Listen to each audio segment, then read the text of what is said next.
दुरूद पाक के अंदर एक पूरा कुदरती निज़ाम और कुछ लॉज ऑफ नेचर या कवानीन फितरत पोशीदा हैं, जिनमें अहम इसरार व रमूज़ हैं। ये निज़ाम नूर का वो निज़ाम है जो दुरूद पाक पढ़ने वाले के लिए पूरी कुव्वत के साथ मुतहर्रिक हो जाता है। याद रहे, दुनिया में दो ताकतें मुतहर्रिक हैं, अंधेरों की ताकत जो शैतानी ताकत है और नूरानी ताकत जो रूहानी ताकत है।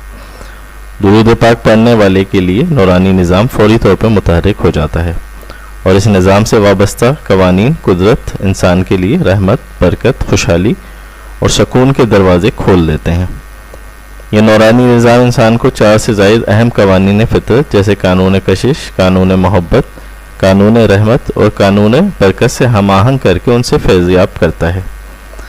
ये इल्म अब आम हो चुका है कि दुनिया में कुछ कुदरती कवानीन कारफरमा है जिनको समझकर उनसे काम लेने वाले अफराद अफलातून, अरस्तु, मोहम्मद सल्लल्लाहु अलैहि वसल्लम और उनके रफ़ाक़ा